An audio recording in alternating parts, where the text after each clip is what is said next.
the Whispering Pines. I never wanted to move to Pine Hollow. My mom said it'd be a fresh start. A quiet little town in Georgia, surrounded by pine trees and good-hearted people. That's what she told me. But the second we drove past that broken welcome sign that read Pine Hollow, Pop 1243, and probably hadn't been updated since the 60s, I felt something twist in my gut, like the trees themselves were watching us. The house was old, real old, wood panels faded to gray, porch steps creaking like bones, and vines climbing the walls like they were trying to pull it back into the earth. I should have known then we weren't alone here. It was my second week when I first heard the whispers. It was just after sunset. I was out with my camera, trying to get a shot of the amber light slicing through the trees behind our backyard. I remember thinking it looked like the forest was on fire, but in the most beautiful, eerie way. That's when I heard it. A soft, breathy voice. "Come closer." I froze. It wasn't the wind. I've lived near woods before. I know what rustling branches sound like. This was different. Human. Female. Clothes. I spun around. Nothing. Just rows of tall, narrow pine trunks, lined up like soldiers, shadows growing longer with the falling sun. I took a few steps forward. The whisper came again. "I see you." Goosebumps exploded across my arms. My throat dried up, and still I moved, slowly, toward the sound, toward the woods. I don't know why. I should have turned around. I should have gone back inside. But I kept going. My camera swung around my neck, bouncing against my chest. I raised it on instinct and snapped a shot toward the trees. Click. The screen blinked, blurred, then cleared. There was something. A figure, not quite human, draped in something dark. Floating. I swear, floating. And eyes, two glowing white eyes that stared directly into the lens. I blinked, looked up. Nothing. The woods were empty again. I ran, fast, nearly tripped on the porch steps, slammed the door behind me and locked it without thinking. Later that night, I checked the camera again. The photo was gone. I didn't sleep that night. Every time I closed my eyes, I saw those glowing eyes staring through the trees. I kept telling myself it was a trick of the light, a smudge on the lens, a glitch in the camera. But deep down, I knew what I saw. And worse, I knew I had heard her. By morning, my nerves were frayed. My mom asked if I was okay. And I lied. Of course I lied. What was I supposed to say? "Hey, Mom. I think the woods are whispering to me and I might have seen a floating woman last night. Also, my camera might be haunted." Yeah. That would go over great.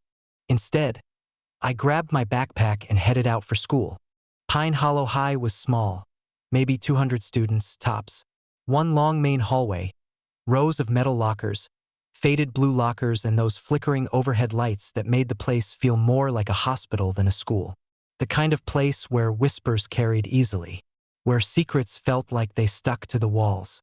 People weren't unfriendly, but they weren't exactly welcoming either. I was the new kid, and in a town this small that basically made me a zoo animal. People stared, whispered, but no one really talked to me. No one, except June. She sat behind me in homeroom, chewing on a pen and staring out the window like she was halfway through writing a song in her head. Her hair was dark and curly, messy in a way that felt intentional, and she wore a jacket with a bunch of weird patches sewn onto it. Crescent moon, a stitched eye, a rabbit holding a knife. "Nice patches," I said, because I'm a genius at small talk. She looked at me, blinked, then smirked. "They're protection," she said. "One's for luck, one's for clarity, and the rabbit's just 'cause he looks cool." Protection from what? She tilted her head, like the question was almost funny. "You'll see."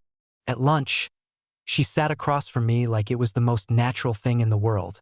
"You're Elliot, right? The kid in the haunted house." I choked on my sandwich. "Excuse me?" "Sorry," she said with a grin. "Bad joke. Just, everyone calls it that. Your house, I mean, the old Granger place. They say it's cursed." "Of course they do," I muttered. June stabbed her fork into a pile of mashed potatoes. People in this town love stories. Most of them are full of crap.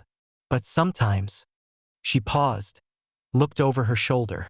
Sometimes, there's a reason people stop talking about certain things. After school, I found her waiting by the bike rack. You want to see something weird? I should have said no. I wanted to say no. But instead I said, always. She led me downtown.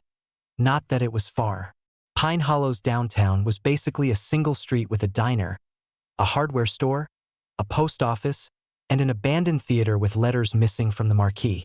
But what she showed me wasn't on the map. We ducked down a narrow alley between the diner and the thrift shop. At the end of it, behind a rusted gate, was a patch of grass with an old stone monument standing in the middle. It looked like a war memorial, a simple plaque, faded engraving, but most of the names on it were scratched out, and someone recently had tried to paint over the plaque entirely, like they didn't want anyone reading it. I squinted. Beneath the blotched black paint, I could just make out some letters. Sacrifice. The children of blood. Never again. What the hell is this? I asked. June folded her arms. The town doesn't talk about it. I found it when I was 10. My mom freaked out when I told her. Do you think it's real? She didn't answer right away, just stared at the plaque like it might reach out and grab her. I think something happened here, a long time ago, and everyone just forgot, or pretended to forget. But sometimes, especially around this time of year, it comes back. I swallowed. You've heard the whispers too, haven't you? June looked at me sharply. Her eyes narrowed. You did. It wasn't a question. She grabbed my arm, suddenly serious. Where were you? Back home. I tried to forget about it. I tried to do normal things. Homework, dinner, watching crappy sitcom reruns with my mom. But I couldn't shake the feeling that something was wrong with this town, that everyone was keeping a secret, that something was pulling me back to those woods. That night, I dreamt I was standing in the forest again. Only this time I wasn't alone. There was someone beside me, a girl. She wore a white dress, stained with dirt and blood. Her hair hung over her face like curtains. She held something in her hand, a bone. She turned to me and whispered, "You're next." 3 days after the monument, June's brother went missing. His name was Caleb, 7 years old. Always wore a red hoodie with a dinosaur on the front and carried around a rubber lizard keychain like it was some kind of good luck charm. I only met him once. He was tagging along when June gave me a tour of the town. He barely spoke, just kept his eyes on the trees like they were whispering to him. 2. He disappeared on Halloween night. June told me about it the next morning. Her voice was flat, like someone had drained the color out of her soul. He said he heard a voice, she said, sitting beside me on the bleachers behind the school. Said a lady was calling him from the woods. I didn't say anything. Couldn't. We were carving pumpkins, she went on, staring at her hands, and he just got up, walked out the back door. I didn't even notice until Mom screamed. Did you call the police? I asked. She laughed, but it was bitter and broken. Of course we did. Know what they said? I shook my head. They said Caleb probably ran off. That kids do that sometimes. That the woods are big and he'd turn up. Like he just wandered into a damn Walmart or something. She paused. Thing is, Elliot, Caleb's afraid of the woods. He never goes near them. Not since last year. I frowned. What happened last year?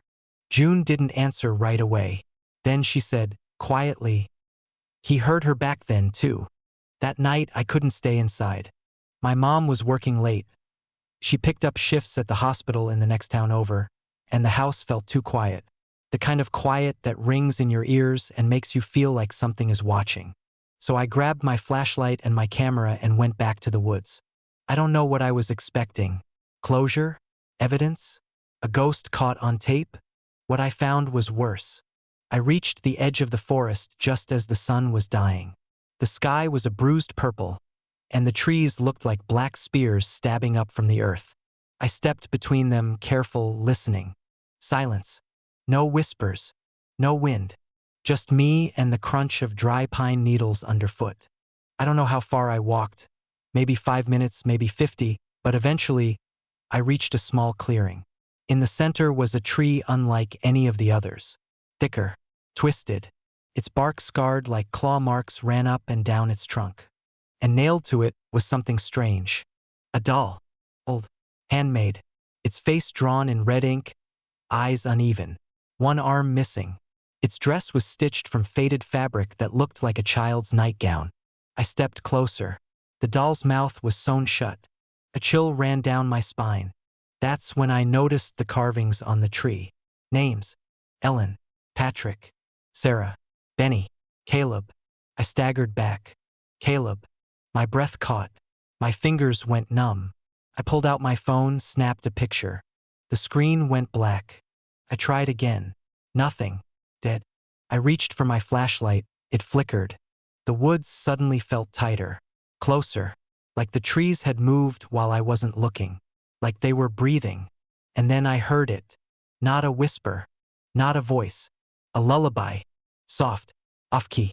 Hummed by someone just out of sight. Hush, little baby. Don't say a word. I spun around. Nothing.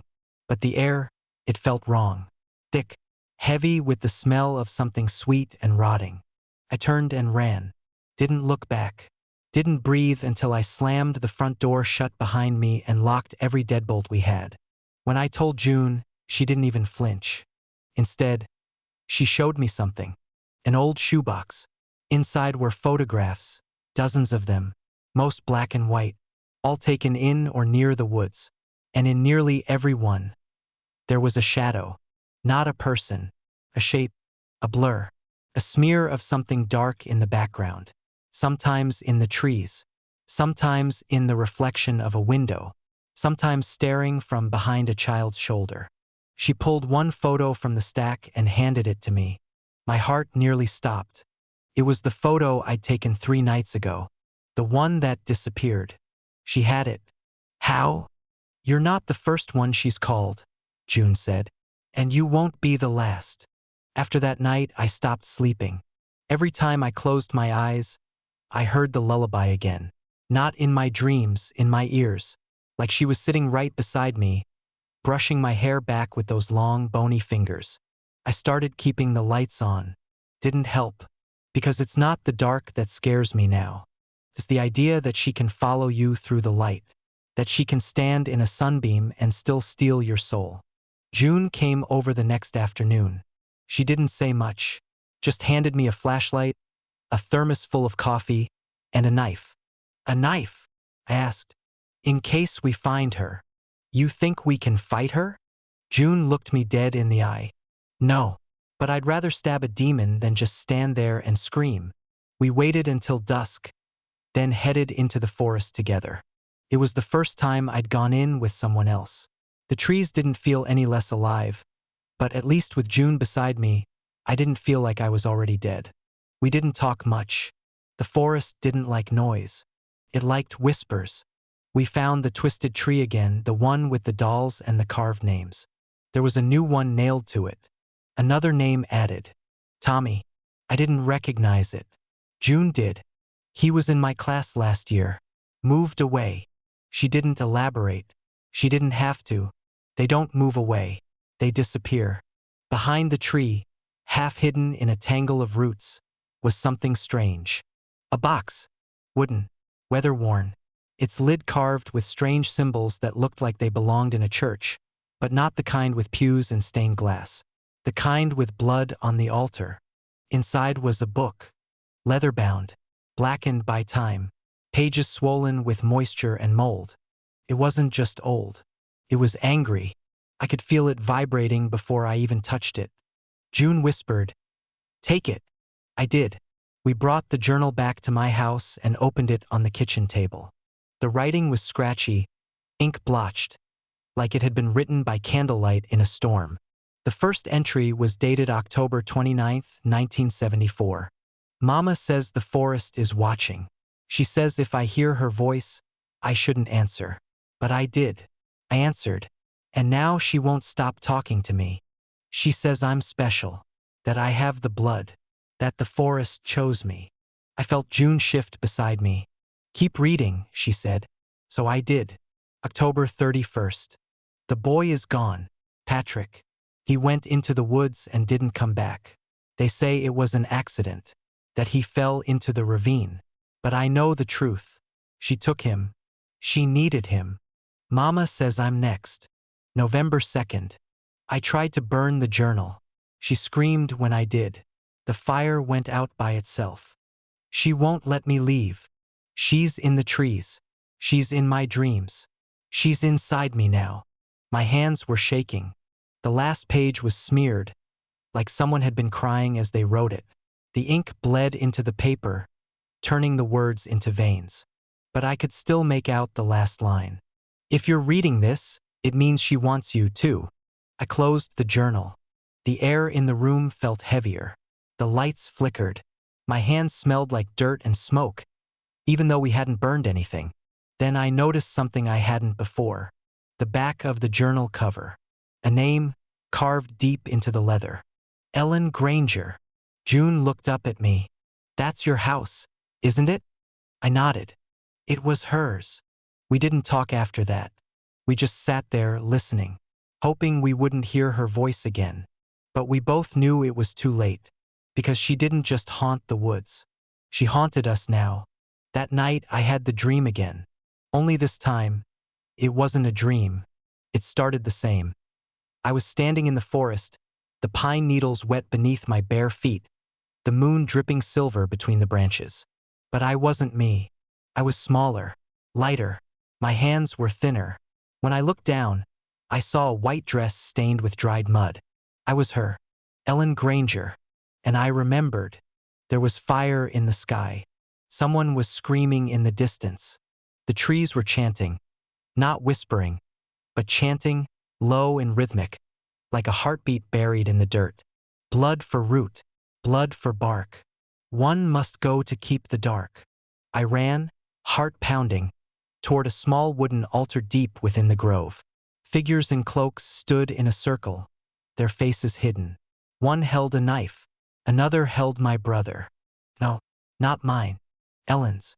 A little boy with blonde curls and eyes wide with terror. They were going to sacrifice him, because the town believed that if they gave the forest one of their own every 50 years, it would spare the rest. And this year it was her turn.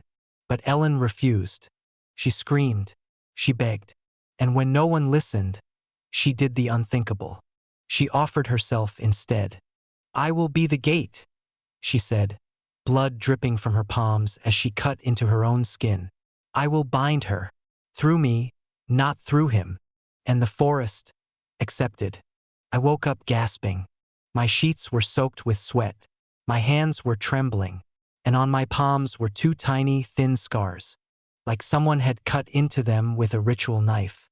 I stared at them, heart thudding, and whispered. She was trying to stop it. The ritual. The curse. Ellen didn't want to be the witch. She wanted to trap the witch. And now, she was inside me. Later that morning, someone knocked on our front door. It wasn't June. It was her mother. A woman with the same eyes, only colder. Calmer. Like she'd seen more than she should and learned not to speak of any of it. She looked at me like I wasn't just a person, but a ticking clock. I need to talk to you, she said, before it's too late. We sat at the kitchen table. She didn't touch the tea I offered. She just stared at me and said, Did your mother ever tell you who your father was? I shook my head. She said he left before I was born. She nodded slowly, as if that was the answer she expected. Then she said, His name was Michael Granger. My stomach dropped. Granger, the name on the deed to our house. The name carved into the journal. She went on. Michael was Ellen's son. She gave birth to him 5 years after the ritual. No one knew who the father was, but people whispered, said she'd been touched by the forest. Michael left Pine Hollow as soon as he turned 18, swore he'd never come back. But he did. Once. Just long enough to meet your mother.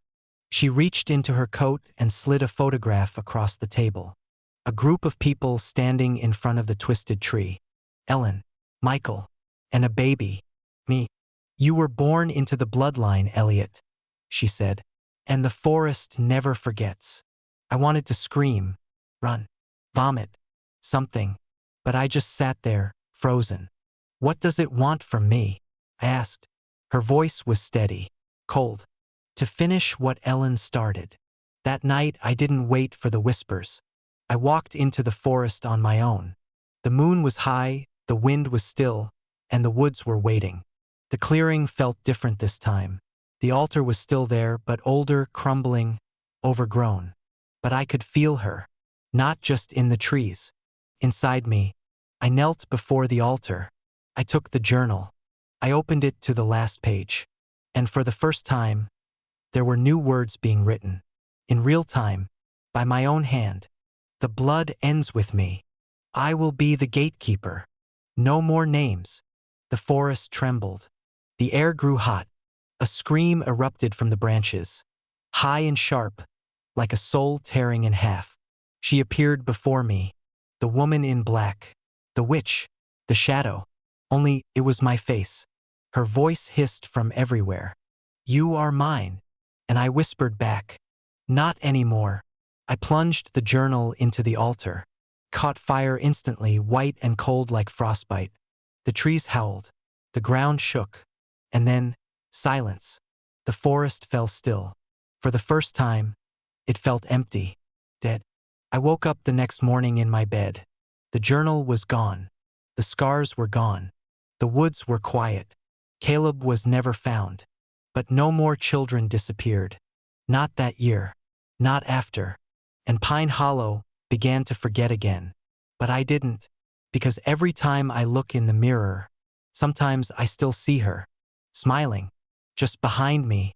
The gas station that never closed. I was halfway across New Mexico when my car radio died. 1 second, it was blasting old Nirvana tracks like I was in some indie film montage. The next, just static. Not even fuzz, just dead air like the world forgot how to make noise. I tapped the screen. Nothing. No signal. No music. No GPS. Just me and the road. And desert. And heat. And then the sign. Old. Wooden. Barely hanging onto one rusted metal pole. Earl's Gas in service. 3 miles. Open always. The font was cartoonish, old-fashioned. I almost laughed. Open always? In the middle of nowhere? But my tank was low and I was tired of chewing on beef jerky like it was a lifestyle. So I took the next exit, a cracked and crumbling ramp that looked like it hadn't been used since the Nixon era. The station appeared like a mirage, only it didn't disappear when I blinked. It sat alone, a squat brick building with peeling red paint, a single pump standing out front like a forgotten relic. The sign above the awning buzzed with failing neon. Earl's Gas in service. The E was flickering. So was the S in service, which made it read something closer to Yareld and Irvis. No cars, no people, but the lights were on, and the pump screen read, ready to serve. I pulled up, engine coughing like it was just as tired as I was. I stepped out into the heat. The desert air clung to me like plastic wrap, dry, tight, and buzzing with static. I glanced around. Still no one. But the door to the little shop was open. A bell above it jingled as I stepped inside. And that's when things started to feel off. First, the inside was cold. Not air-conditioned, cold. Like stepping into a freezer. The kind of cold that sinks into your bones and settles there like it belongs. Second, the shelves were stocked, but only with the same item. Every row, every aisle, just one thing. Cans of chili. Earl's famous Firehouse chili, EST 1954. Red label. Cartoon cowboy. Expiration date. None. I picked one up. It was heavy. Real. But no barcode. No price. There was a fridge in the back, humming loud. I opened it. More chili. Rows and rows of it. Then I saw the clerk. He stood behind the counter, tall and skinny, with a mustache that looked glued on and sunglasses too dark for inside. He hadn't moved. Didn't speak. Didn't even blink. Hey, I said, raising a hand. Pump 3, I guess. No response. I looked around for a bell or a button or something to press. Found nothing. When I looked back, he was gone. Gone. Not behind the counter. Not ducking. Just gone. I didn't hear footsteps, didn't hear a door, just silence. I bolted. I didn't care about gas anymore. I ran back to my car, climbed in, jammed the key into the ignition, and nothing. Not even a click. Dead.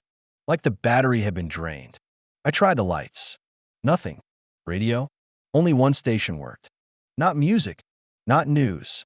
Just a woman's voice, slow and syrupy. You shouldn't have stopped. I turned it off. It didn't turn off. The voice continued. Yours now. I stepped out of the car, heart hammering. The sun was setting fast, the shadows stretching long and sharp across the desert. I turned back to the station. The lights were still on, but the sign had changed. Not open always. Now it read, We've been waiting. I tried the ignition again. Still dead. My hands were shaking, and my skin was buzzing like I'd been shocked. The desert heat was gone now, replaced by something colder, stickier, like sweat that didn't belong to me. I looked up. The sign still glowed. We've been waiting. That's when I noticed something new. The road behind me was gone. Not blocked. Not faded. Gone. The way I came, the ramp that led me here, the highway that should have stretched back to Albuquerque, was now just more desert. Sand and sagebrush and cracked earth stretching into the night. I wasn't just stranded. I was trapped. I grabbed my phone. No signal. Battery, 23% and dropping fast, even though I hadn't used it much all day. I turned on the flashlight. It worked for 5 seconds. Then it flickered out. Just like the car. Just like the radio. Like something was feeding off me. That's when I saw the other car. An old, rust-red Buick parked behind the station. Dusty, tires flat, like it hadn't moved in years. But the engine was running. Faint purr. Headlights on. Music leaking from the cracked window. Some doo-wop song from the 50s. I walked closer. The air around it felt wrong. Heavy. Like breathing through syrup. There was someone inside. A woman. Sitting perfectly still, both hands on the wheel. She wore a dress that looked like it belonged in a black and white movie. Her hair was curled tight, like she'd stepped out a time capsule. Her eyes were open, too wide, and she wasn't blinking. I tapped the glass. Nothing. I leaned closer and whispered, "Hey, are you okay?" Her head turned. Not slowly. Not naturally. It snapped toward me like her neck was a hinge. Her lips moved barely. Shift change. Then the radio cut out. Silence. Her head turned back to the road. The engine stopped. The headlights died. And she froze, mid-breath, like someone hit the pause button on her life. I backed away, heart slamming in my chest, and turned back toward the station. It looked darker than before. Not because the lights were off. They weren't. They were still glowing. But the darkness around them was thicker, deeper, like the light was trapped inside, unable to escape. The glass on the front door was smeared now. Handprints. Bloody ones. Dozens. All facing inward. I don't remember deciding to go inside. I just remember my hand on the doorknob. The bell didn't jingle this time. The air was thicker. The chili cans were still there, but now some of them were dented. Rotted. Labels peeling off to reveal something that definitely wasn't chili inside. The clerk was back behind the counter. Same sunglasses. Same mustache. But now his mouth was open. Not saying anything. Just hanging open like his jaw was too heavy. And his skin, it was cracking. Not like a sunburn. Like ceramic. Hairline fractures spiderwebbing across his cheeks, his forehead, his neck. And beneath them, blackness. Like soot. Like burnt wood. Like there was nothing alive under there anymore. I stepped closer, voice shaking. What is this place? His mouth moved. No sound came out. Then, with a slow groan, he raised one hand and pointed toward the back door. The one behind the counter. The one marked employees only. It was open now. I didn't want to go, but I did. The back room was small. Bare concrete walls. Fluorescent lights buzzing overhead. A steel desk in the center, covered in papers. Old papers. Burned. Most unreadable. But one stood out. A yellowed newspaper clipping pinned to the wall with a knife. Local teen dies in station fire. Blaze at Earl's Gas. In-service claims 17-year-old employee. Cause unknown. Gasoline leak suspected. Owner not found for comment. Dated July 6th, 1971. I stumble back. The clerk. He was 17. Forever 17. Burned to death in this building 50 years ago. And still here. Working the night shift. That's when I heard it again. The voice. Not from the room. From the intercom. Old speakers in the ceiling crackled to life with that same slow, syrupy voice from the car radio. Welcome to Earl's. Night shift begins at sundown. Please do not leave until you've been served. I looked up. A red light blinked on over the door. Locked. Steel slid down over the exit like a vault. I wasn't a customer anymore. I was on the staff. The lights buzzed overhead as I stepped out from the back room. The store was different. Brighter. But not cleaner. Not fresher. Just sharper. Like someone had turned up the contrast on reality. The colors looked fake. The shadows looked deeper. And there was music playing now. Something tinny and warped, like a 1940s swing band melting on vinyl. The clerk was still at the counter. Still staring. Still cracked. I walked past him. The pump lights outside had flipped on. Green now. Ready for service. And then the bell above the door jingled. A man walked in. Except no, he didn't walk. He glided. His feet didn't make a sound. His shoes didn't scuff. He wore a dark suit. Outdated. Wrinkled. Hat pulled low. His skin was waxy, yellowish, stretched too tight over bones that looked unfamiliar. He didn't look at me. He walked to the counter. Placed something down. A coin. It rang too loudly for something so small. The clerk didn't move. I stepped forward. Can I help you? The man turned to me. His face was wrong. The features were there, eyes, nose, mouth, but they didn't sit right. Like someone put them together with bad instructions. And his eyes, they weren't looking at me. They were looking through me. Pump 4, he said, his voice dry and ancient. There's no pump 4, I whispered. He smiled and walked out the door. I watched as he floated to the edge of the lot, toward the shadows, and vanished. Not into the car, not into the desert, just gone. The bell rang again. Another customer, this time a little girl, maybe 10, blonde braids, Sunday school dress, barefoot. She carried a balloon. It was black. She didn't speak, just walked to the chip aisle, picked up a bag of Doritos that didn't exist when she was alive, and came to the counter. I didn't ask how I knew that. I just did. I rang her up. She didn't pay. She looked me in the eye and whispered, "You'll see them soon." Then she walked backward out the door. Backward, never turning around. I served 5 more that night. A trucker with a slit throat who left a puddle of blood that vanished by morning. A soldier in full World War II gear covered in desert dust. A woman with no eyes who bought a soda and drank it with nothing but a gaping hole at her face. A man in priest robes who asked if I'd seen the others. And a crying teenage girl who said, "It wasn't my fault," before fading out like steam. At 4:44 a.m., the bell rang one final time. But no one came in. Instead, a letter slid under the door. Yellowed, handwritten, addressed to me, to the night shift. Inside was a single sentence. "Don't forget to restock the chili." I stared at the note, then turned around. The chili aisle was full again. Every shelf, even though I never touched it. Even though the cans I'd seen last night were dented, moldy, rotten. Now they gleamed. New. Fresh. Waiting. I looked at the clock. 5 a.m. The sun was rising. The lights dimmed. The air got warmer. I walked outside. The road was back. The desert looked normal again. Dry. Golden. Real. My car sat there. Untouched. Engine purring softly like nothing had ever happened. I turned back to the station. It looked old again. Dusty. Empty. The neon sign flickered. Back to what it was before.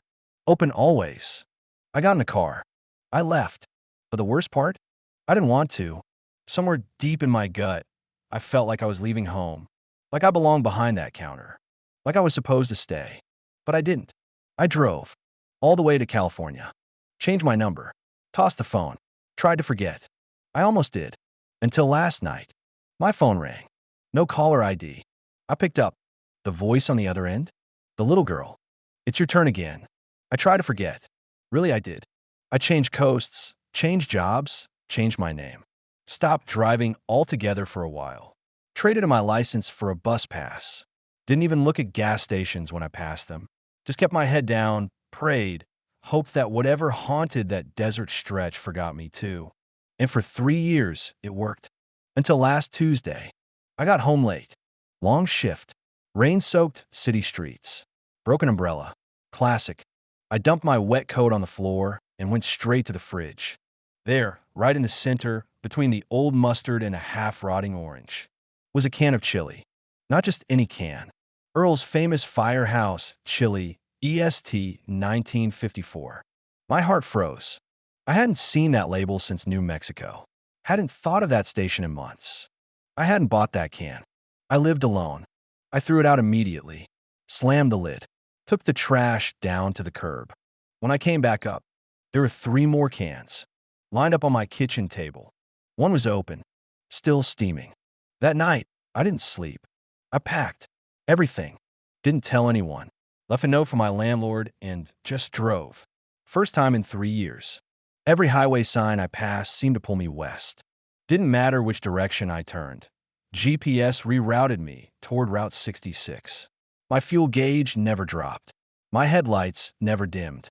And somewhere outside Gallup, just as the sun dipped behind the desert hills, the sign appeared. Earl's Gas, in service, next exit. We remember you. This time, I didn't pretend I had a choice. I took the exit. The ramp looked newer now. Paved. Smooth. As if the world had been rebuilt just for me. The station stood exactly where I left it. But it wasn't dusty. It wasn't broken. It looked thriving. Fresh paint. Neon sign bright and clear.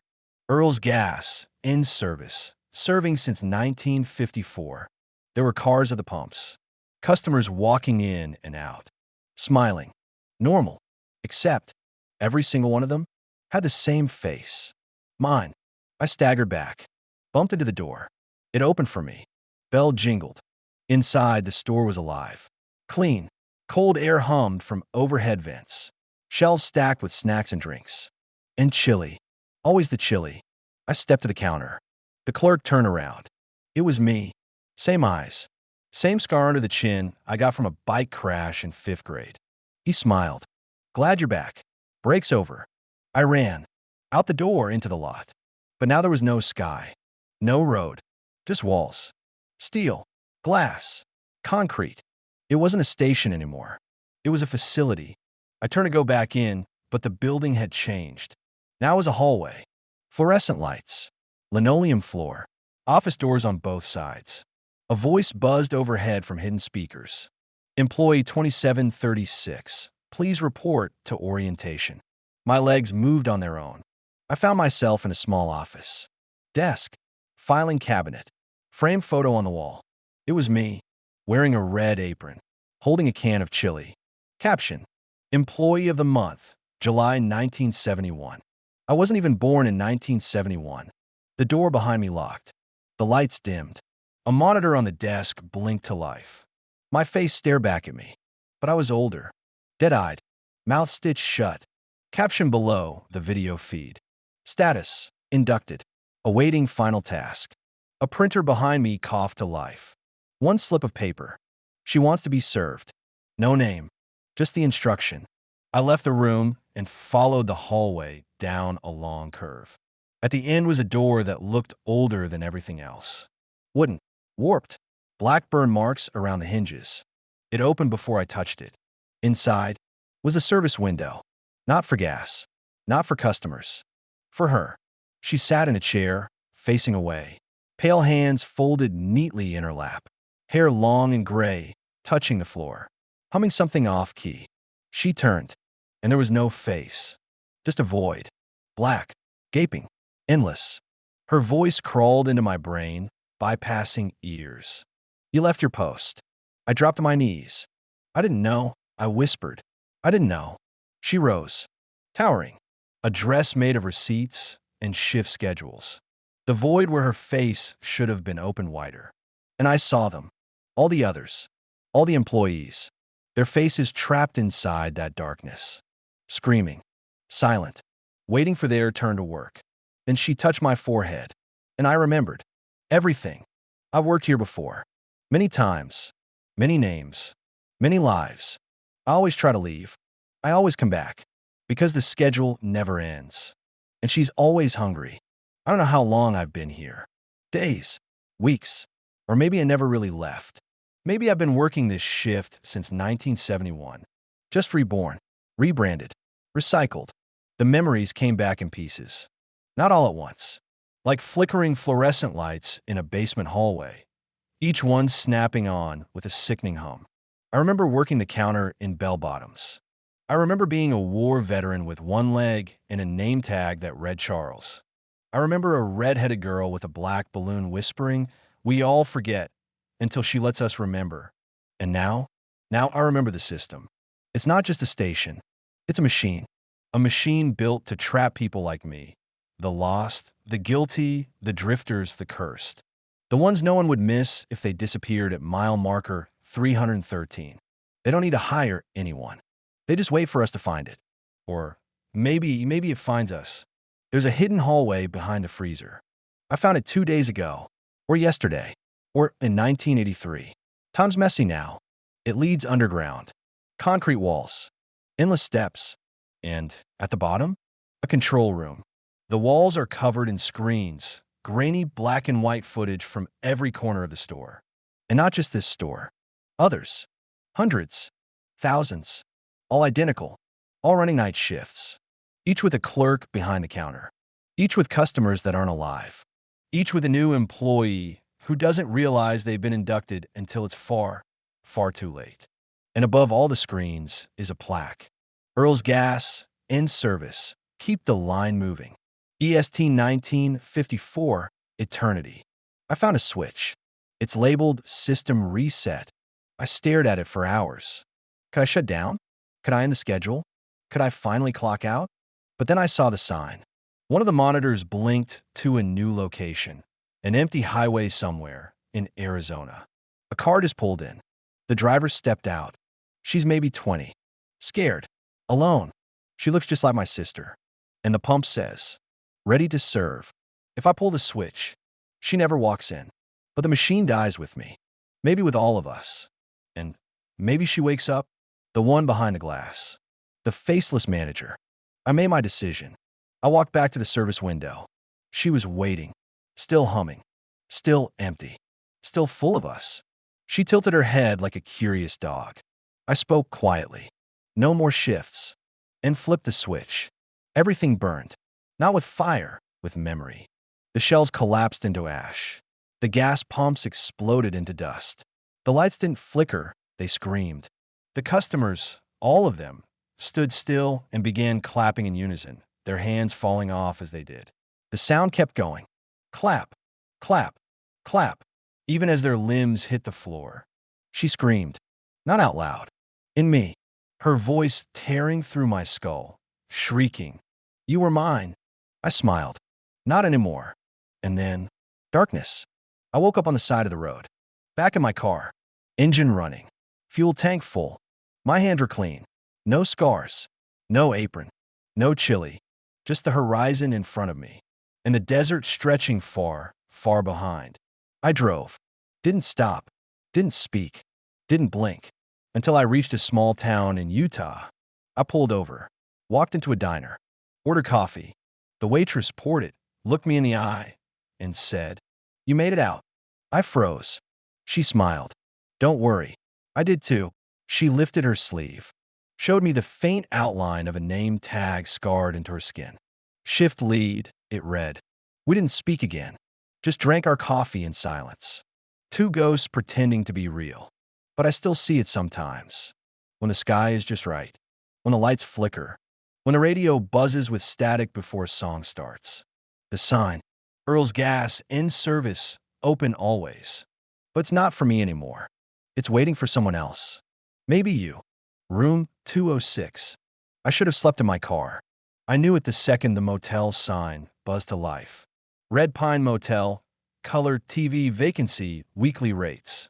It flickered like it was trying to blink me away. But the storm overhead had other plans.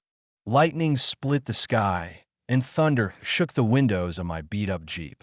I was halfway through a cross-country trip I hadn't planned well, running from a job I hated, and a girlfriend who'd stopped using my name. I needed sleep. Just one night. The clerk looked like he hadn't blinked since the 70s. Thin as a scarecrow, skin like crumpled paper, and yellow teeth that flashed every time he said sir. He handed me a brass key with a red plastic tag. Room 206. You sure you don't have anything closer to the front? I asked. Kinda hate walking in the rain. He paused. Then carefully, all rooms are fine, sir, but don't switch keys. You hear me? I blinked. Okay. Room 206 is yours now. The room wasn't clean. The wallpaper peeled like sunburnt skin. The carpet squished. The bedspread had stains that looked like shadows trapped in cotton. But I was too tired to care. I dropped my duffel on the chair and kicked off my boots. The TV clicked on without me touching the remote. Just static. I unplugged it. It kept playing. That's when I heard the knock. 3 short taps. I opened the door. No one. Only the empty balcony walkway, rain spitting sideways. I stepped outside. Across the lot, a man stood under the red glow of the motel sign. Barefoot, shirtless. His head was tilted up toward the rain. He smiled at me. His teeth were sharp. Not vampire movie sharp. Animal sharp.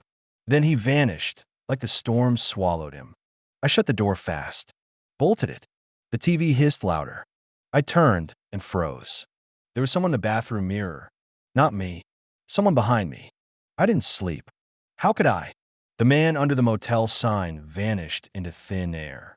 The mirror showed someone behind me. Only when I turned around, there was nothing.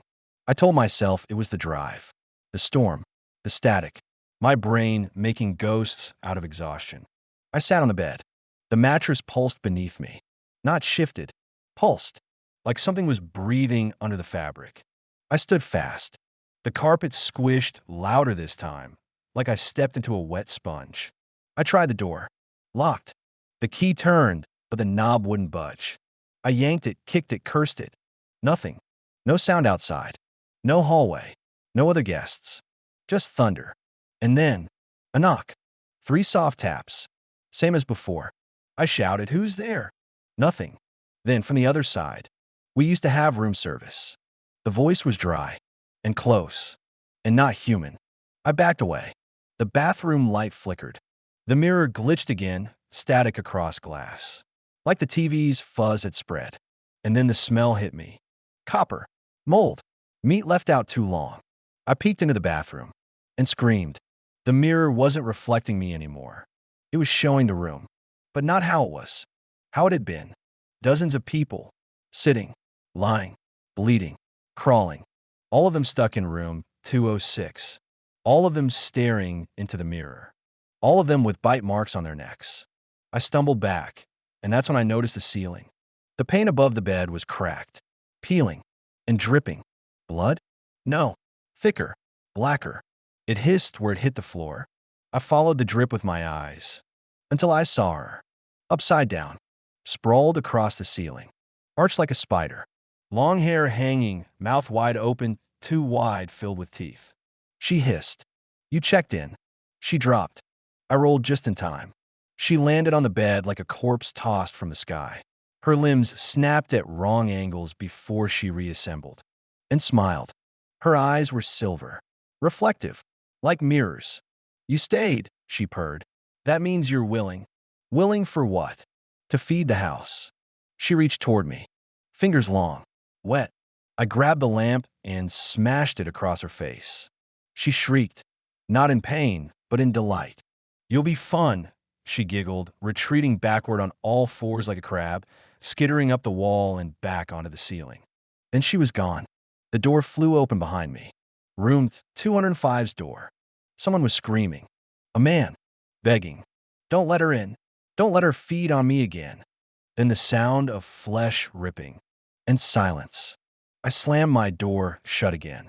Now it locked instantly, the bolt sliding on its own. I turned.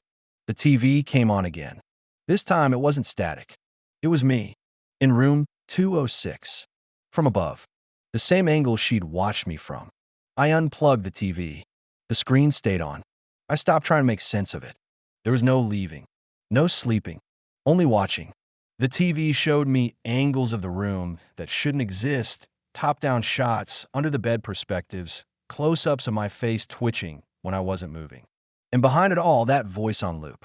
You checked in. You belong now. At 3:06 a.m., someone started pounding on my door. Fist after fist. Not the polite knock from earlier. This was full rage. I shouted, "What do you want?" The voice that answered was mine. "Let me in. I forgot my key." "No. Hell no." I backed away, grabbed the chair, wedged it under the knob. The pounding stopped. Then came the scraping. Fingernails. Claws. Something dragging itself across the door from top to bottom. And then a breath. Right against the wood. "She's hungry, and you smell like hope." The peephole turned black. I leaned close, just to check. The lens blinked. That's when the walls began to breathe. Not metaphorically, literally. The wallpaper puffed out, then sucked back. Like lungs. The lights above dimmed and pulsed. The carpet crawled with things beneath it, bumping into each other like rats in a bag. I opened a closet door. Inside wasn't a closet anymore.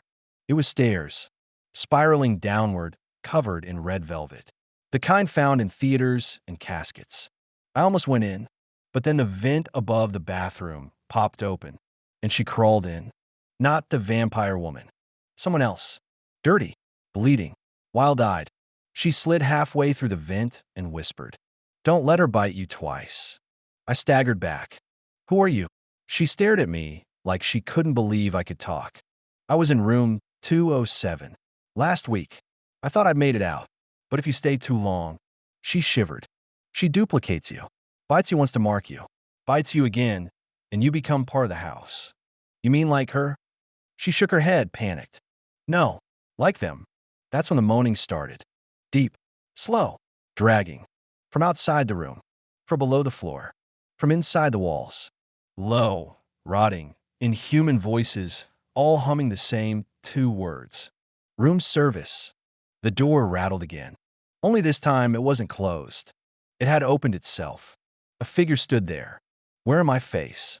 Gray skin, black eyes, veins crawling across its arms like black ink under glass. And a mouth, dripping with blood. It hissed. "It's rude not to serve the next guest." Then lunged. I dodged barely. It grabbed my duffel bag instead and hurled it at the mirror, which didn't break, but instead absorbed the impact, rippling like water. The thing groaned, deep, distorted, and its head spun 180 degrees to face me. I threw the chair. It shattered across its chest. Didn't stop it, but it paused just enough time for the woman in the vent to shout. "Toothpaste." I blinked. "What?" "Use it. They hate mint." I had no idea if she was serious. But I dove in a bathroom, grabbed the tiny motel-provided toothpaste, ripped off the cap, and threw it. The mint blob hit its chest and sizzled. The creature screamed, clawing at its own torso. Then fell, melting into the carpet like wax. Gone. I turned back to the vent. But the woman was gone. Only her voice echoed. "Next time, don't check in." I slammed the vent shut. Sat on the floor. My hand shook. Then the TV turned back on. This time, it showed a split screen. Room 206, live feed. Room 207, empty, blood-smeared walls. And a third screen, a name etched into the glass. Room 208, reserved. Guest ETA 20 minutes. The countdown had started. The countdown on the TV hit 18 minutes and 34 seconds. Then it started flashing. I stared at the screen, heart thumping like a second pulse in my skull. Room 208. Reserved. ETA ticking. Another victim? Or was it me? Was I being recycled? I needed to move. The closet was still open. The red velvet stairs pulsed below like a throat waiting to swallow me. Nope. I turned to the vent, wrenched it wider, pulled myself up and crawled forward, elbows scraping metal, every movement echoing like a scream in a church. The motel's bones groaned around me.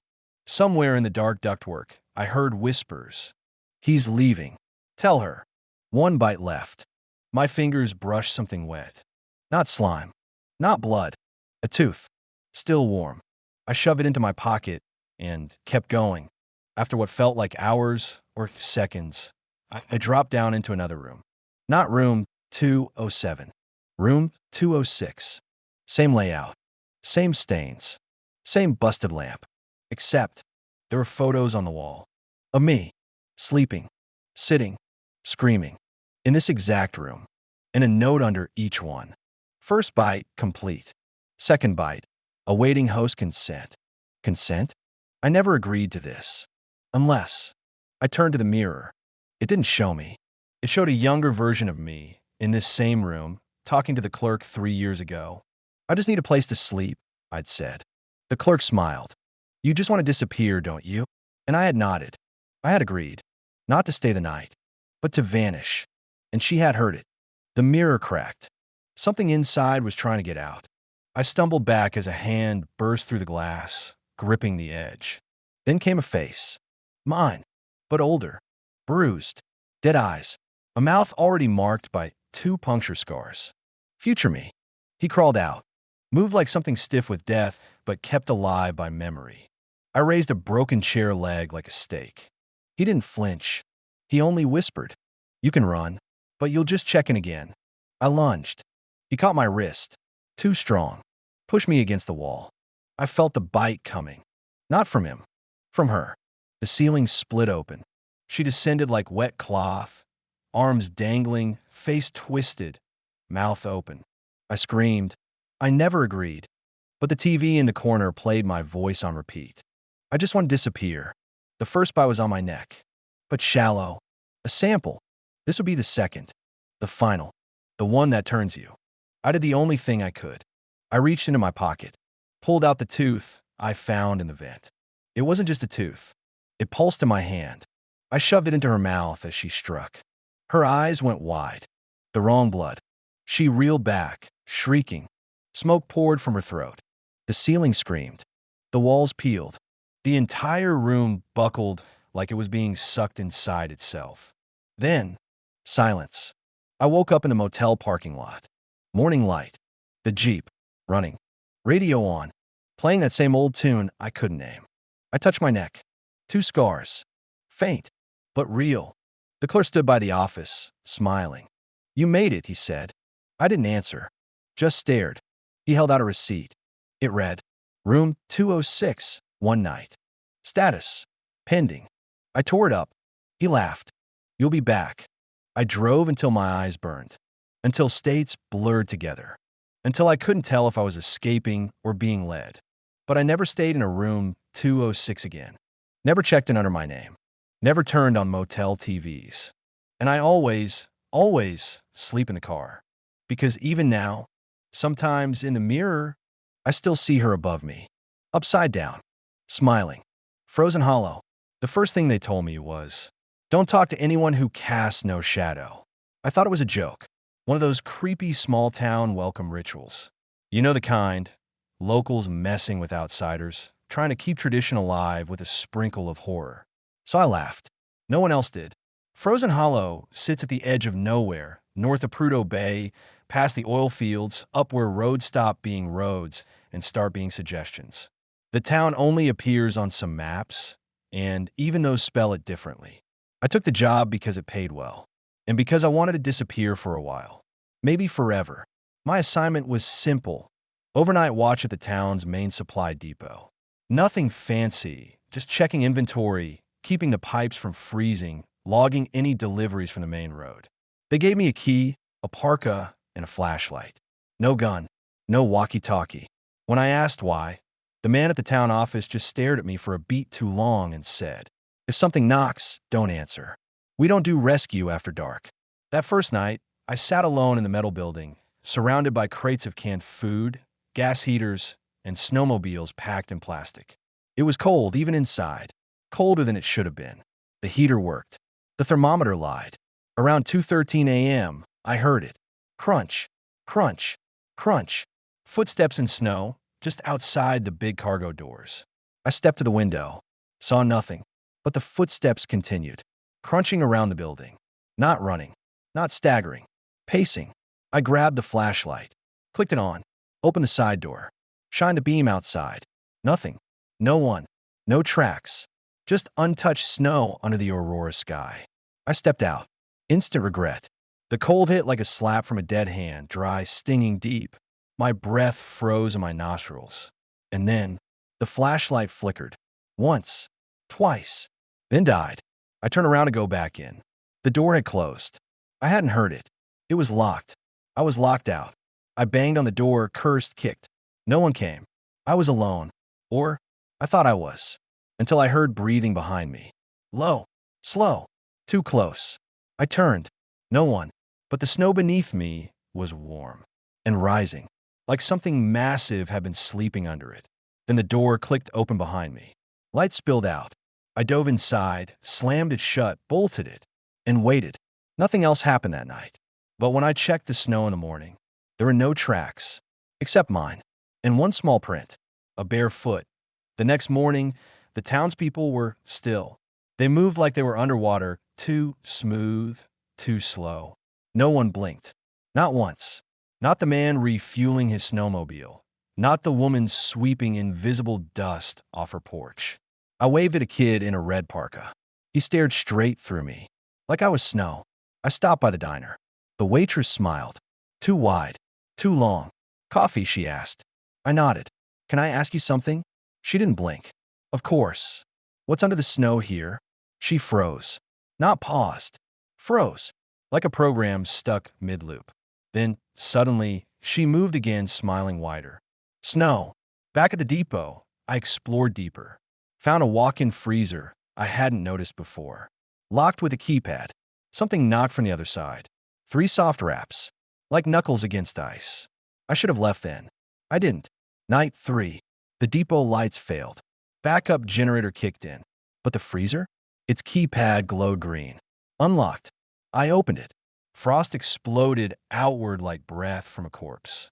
The inside was massive, bigger than the building should allow. The floor was ice. Crystal clear. And beneath it, people. Dozens. Naked. Pale. Eyes open. Unmoving. Their hands pressed to the underside of the ice, like they were reaching up. I backed out. Slipped. Fell. And for a second, one of them opened their mouth.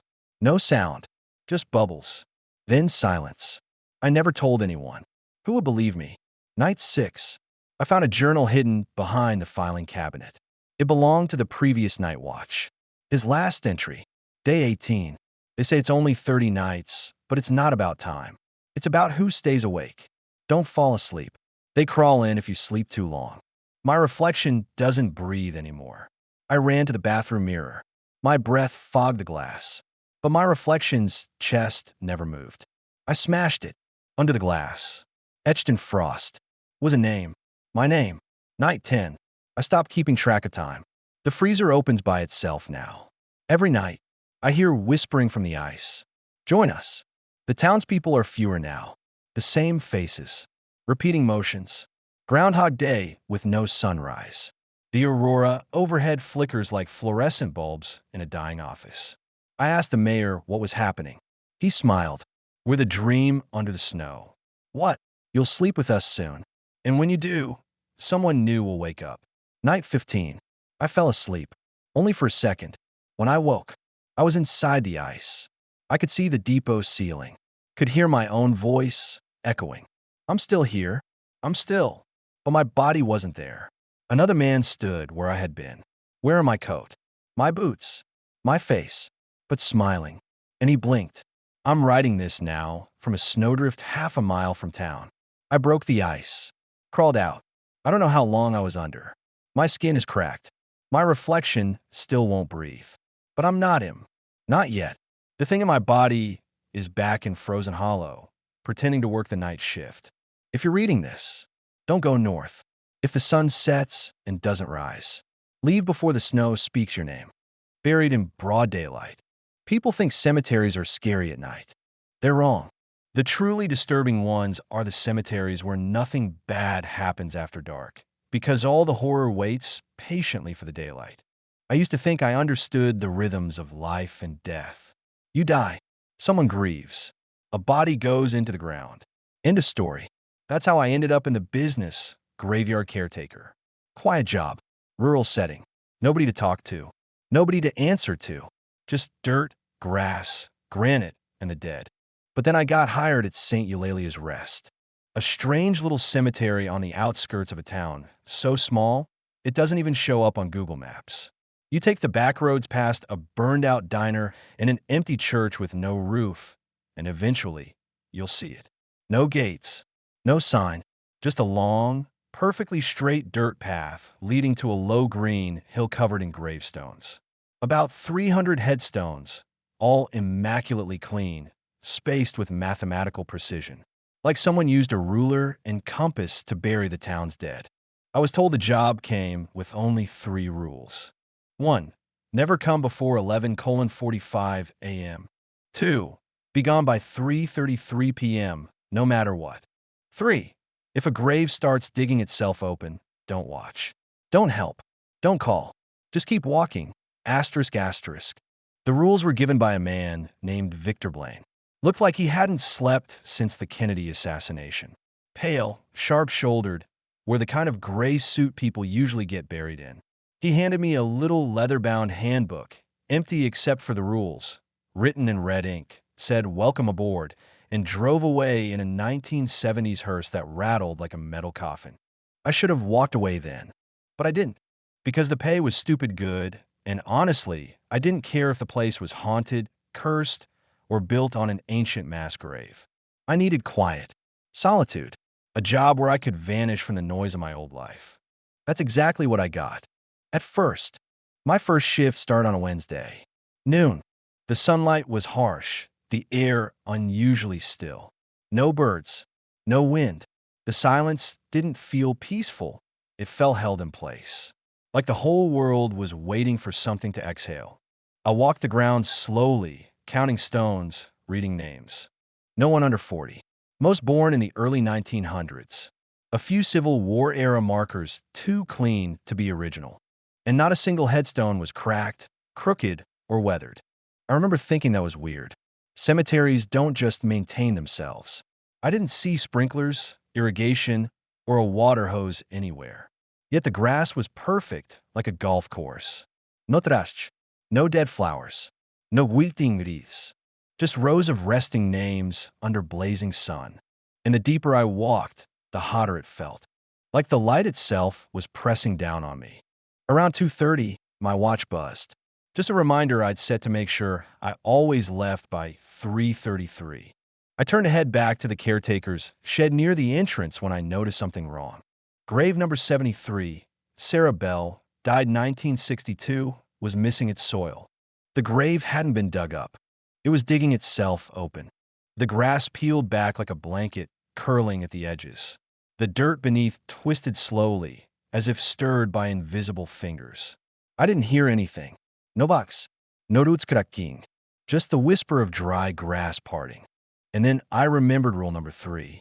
I turned away. I kept walking. But I felt it. Not fear.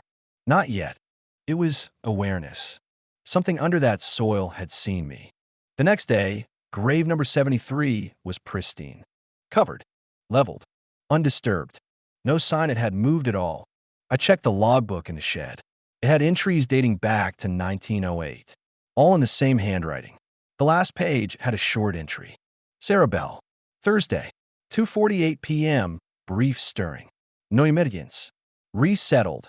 Asterisk, asterisk. No emergence? Resettled? What the hell was this place? By the end of week 1, 3 more graves stirred. Always around the same time, between 2 o'clock and 3:15 p.m. Always under direct sunlight. One moved in ripples like something crawling just under the surface. Another breathed. I swear to God it breathed, dirt rising and falling, slow and steady, like a sleeping body. The third? The soil turned jet black. No smell, no steam, just darkness like someone poured ink into the earth. I never broke rule number 3, but I got closer. Sometimes I'd linger at a nearby grave, pretending to clean the stone, sneaking sideways glances. Each time I did, the grave moved a little faster. Like it knew, like it liked being watched. I started having dreams. Not nightmares, at least not screaming, running, bloody ones. These were worse, because they felt normal.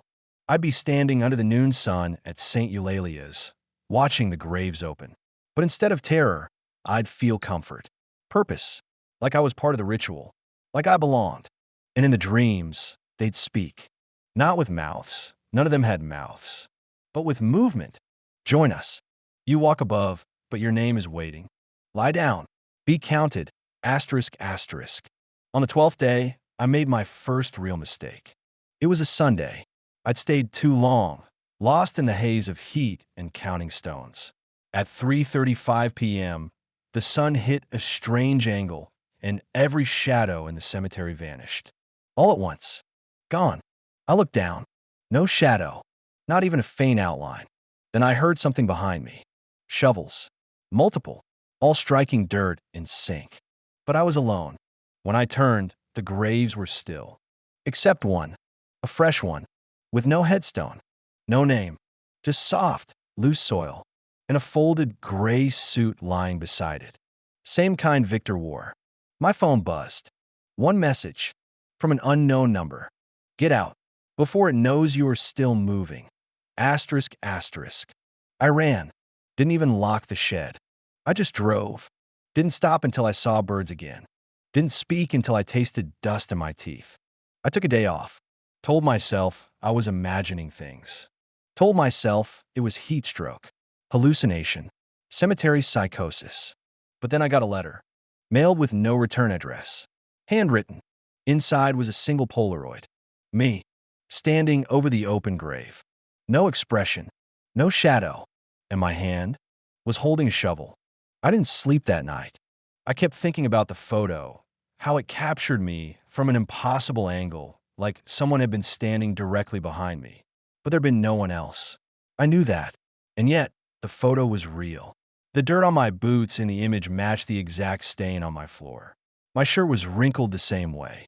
It wasn't a fake. It was a record. I stayed up until dawn. When the sun broke over the hills, I felt safer until I realized something terrifying. It wasn't casting shadows anymore. Even my houseplants didn't have them. My hand against the wall? Nothing. I grabbed my phone. Tried calling Victor. The number he gave me didn't exist. Not disconnected, non-existent. I tried looking up St. Eulalia's Rest Cemetery online. No results. No town name. Not even a zip code. It was like it had blinked out of existence. Or I had. By the next day, I was back at the cemetery. Don't ask me why. It's like trying to explain why a moth circles a flame, even after it's been singed. The path was longer than usual. The sun was up, but everything looked dim. The grass was too green. The air too still.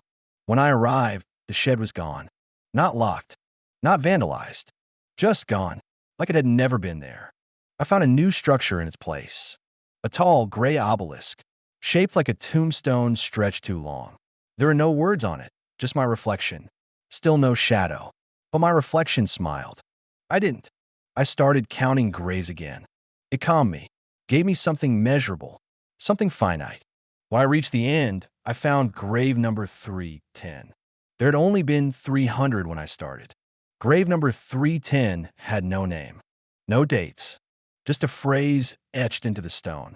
This one was warned. I turned around. Every other grave had its headstone turned slightly, facing me. From that point on, they started opening while I was watching. Not one at a time. Dozens. Simultaneous, coordinated. The earth peeled back in neat, quiet spirals. No shaking. No chaos. Just soil falling in on itself as hands, human hands, reached up. Some were old. Some were young. Some were missing fingers. Some had more than 10. None of them were frantic. They didn't scramble to escape. They were reaching for me. I didn't run. I don't know why. I stood there, frozen, until I felt something soft touch my shoe. A hand. A girl's hand, maybe 8 or 9 years old, wearing a sundress soaked in dirt. She looked up at me. She didn't have eyes, but I could tell she was looking. And then she said, in a voice like dry leaves, "We only bury the ones who lie," and vanished. Back into the earth. The grave closed itself like a zipper. From that day on, the rules changed. Graves started opening earlier, sometimes by noon, sometimes before I arrived. Names on the stones shifted when I wasn't looking. Sarah Bell's grave now read, Sarah Bell, born 1901, died 1962, returned 2023.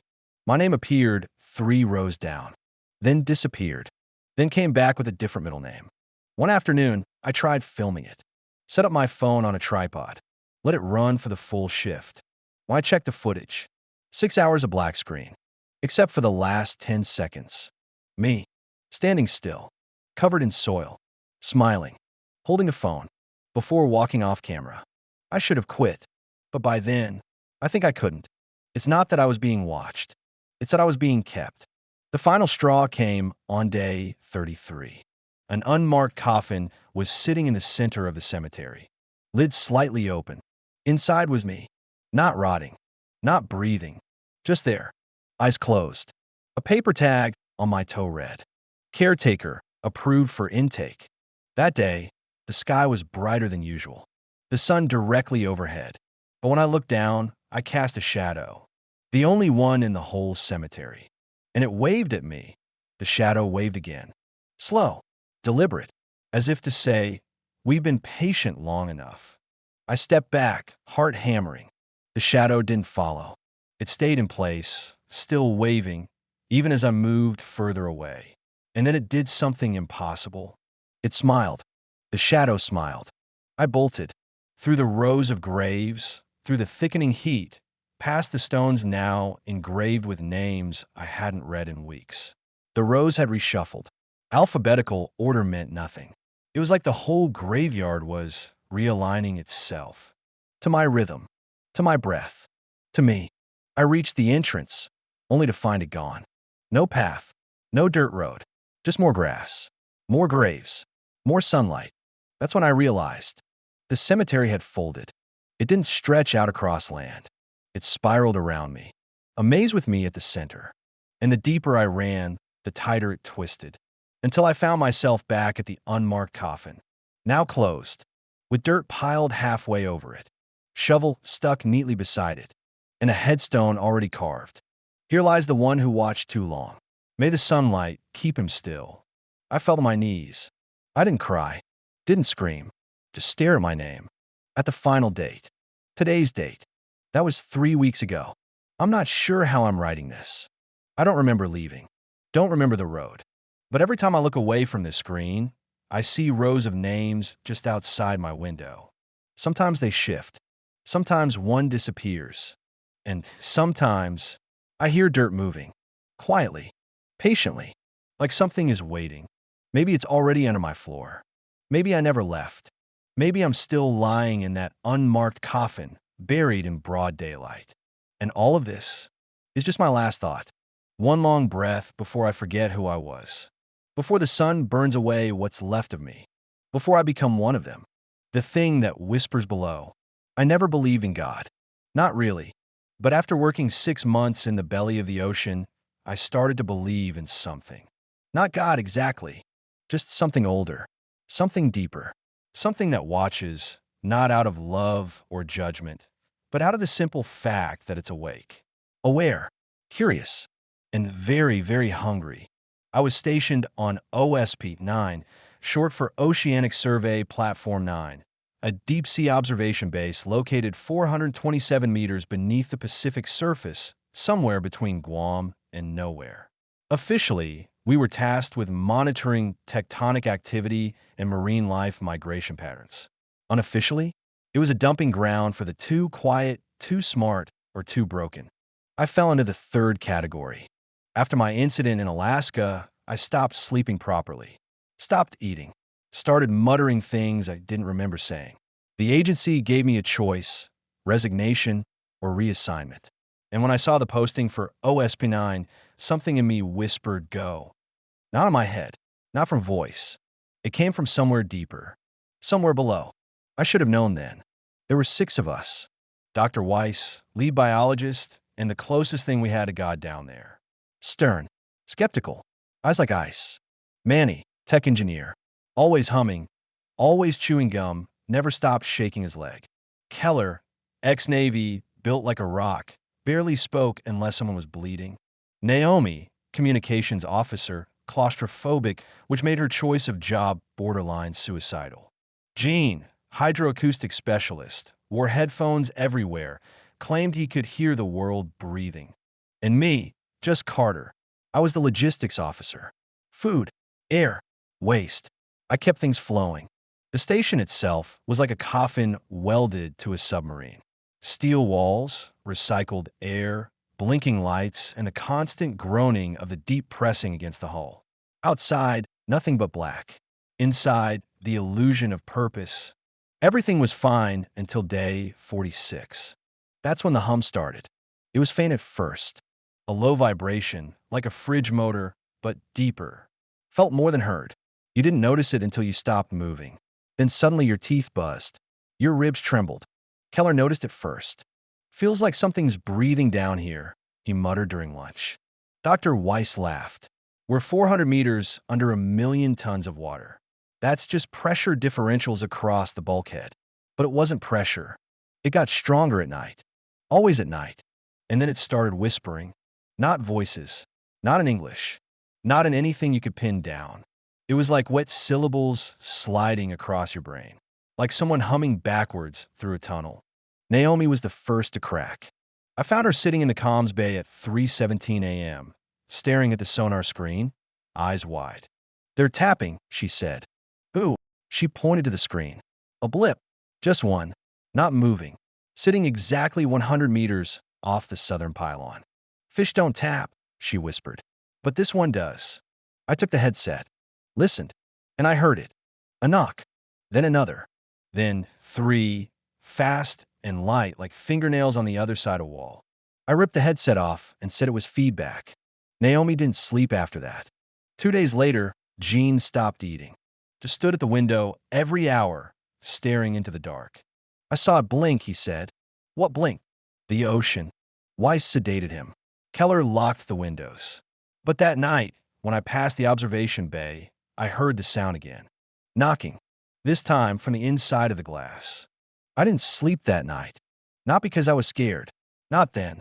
Because I couldn't. Every time I closed my eyes, I felt weightless. Not like floating, but like falling through water. Thick, black water. With things brushing past my skin. Too smooth to be rock, too soft to be fish. I woke up gasping, choking, ears full of whispers I couldn't remember. The station lights flickered. The internal clocks were wrong. Every system said it was 2:37 a.m., but the clocks never ticked forward. Just stayed there, frozen, as if time had decided to hold its breath. I went to check the power core. On my way down, I passed the lower corridor, the one that leads to Sub-Bay 3. We'd sealed that section off months ago. Structural compromise. The official report said the outer shell had warped. Why sign off on it? No point risking a breach, she'd said. But the door was open. Not unlocked. Open. Soft, warm water trailed out across the floor like sweat from the walls. Inside, the lights were dead. But something glowed. Pale blue. Rhythmic. Like a pulse. I stepped forward. The glow pulsed faster. Then I heard it again. Not knocking. Whispering. Right behind me. I turned. No one. But the wall was wet. And there were fingerprints. 5 of them. Pressed from the inside. We sealed off Sub-Bay 3 again. I told Weiss. She looked at me too long, then nodded like she already knew. Like she'd been waiting for it. Keep it sealed, she said. For all our sakes. That's when I realized something. Her shadow didn't match her shape anymore. It moved just a little slower. By day 53, Manny was gone. Vanished during the night shift. We found his headset in the hall. Still buzzing. With a new pattern playing through it. For Knox. A pause. Then something wet dragging across the mic. Keller volunteered to search the outflow tanks. When he came back, he was white as chalk. There was a face, he said, in the water. Not Manny's. No one asked for more. That same night, the lights in the station went red. No alarm. No system failure. Just red. Then the door to the main lab opened itself. Inside was the deep-sea drone Weiss had been working on. She called it ORP-CUS. Designed for the trench, she'd said. Beyond crush depth. Beyond light. Now it was sitting upright, humming, broadcasting a signal we never authorized. A single line of text blinked on its screen. Something is beneath US. At 3:03 a.m., Gene tore his own headphones apart with his teeth. Didn't say a word. Didn't bleed.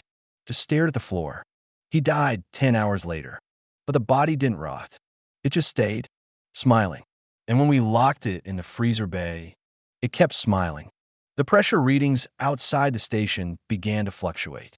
Tiny spikes, rhythmic, like sonar pulses, but backward. We sent ORPHEUS out to investigate. It made it 600 meters before the feed went black. No pressure breach, no damage, just gone. Then the footage came back.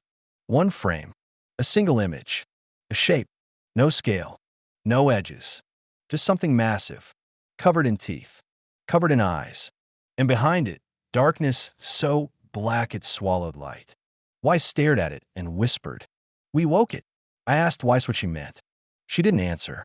She just walked away, back to her quarters, locked the door. The next morning, she was gone. No blood, no struggle, just her bed, perfectly made, and a single note on the pillow. It doesn't need doors, only names. Keller and I were the only ones left now. At least, the only ones who still moved like people. Because Naomi hadn't spoken in days. She just sat in the mess hall, arms crossed over her chest, whispering to herself, over and over. It found the hole. It found the hole. It found the hole. She wouldn't eat, wouldn't blink. And every so often, her jaw would shift in an unnatural way, like something beneath the skin was testing the shape. I started reviewing the security logs. Every motion sensor showed movement in the walls. Not mice, not wiring. Shapes. Long, multi-limbed, faster than they should be, but always out of sight. One camera, just one, caught something real. For exactly 5 frames. A silhouette moving past the observation dome. It had no face, just a ring of thin, wet arms. And behind it, something bigger moved. Something that left bubbles that screamed when slowed down. That night, Naomi finally spoke. She looked up at me, smiled like her lips were too tight, and said, "It's not alone anymore. We tried to call the surface. No signal. Every emergency channel, dead." The pressure gauges started spinning. The oxygen levels fluctuated. The walls breathed. Keller grabbed a wrench and said, "I'm cutting the reactor. If it's using our power, if it's growing off our heat, we kill it now."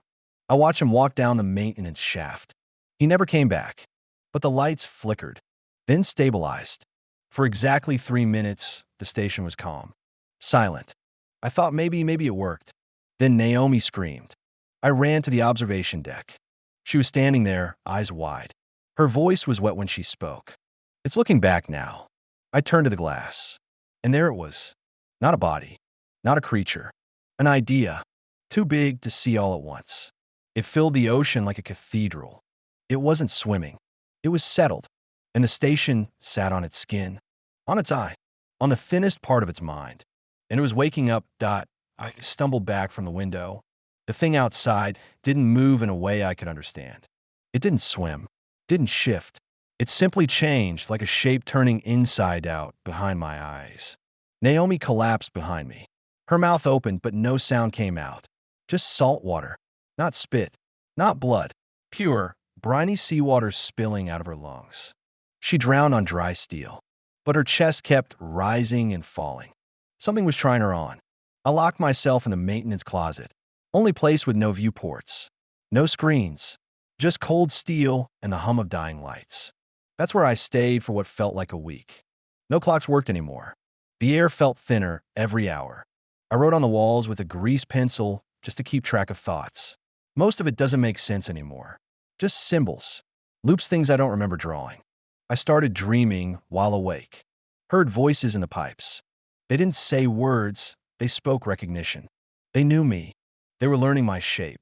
I tried to kill the lights, cut the breakers, but the station glowed anyway, from inside the walls, like it was feeding now, digesting. Eventually, I left the closet.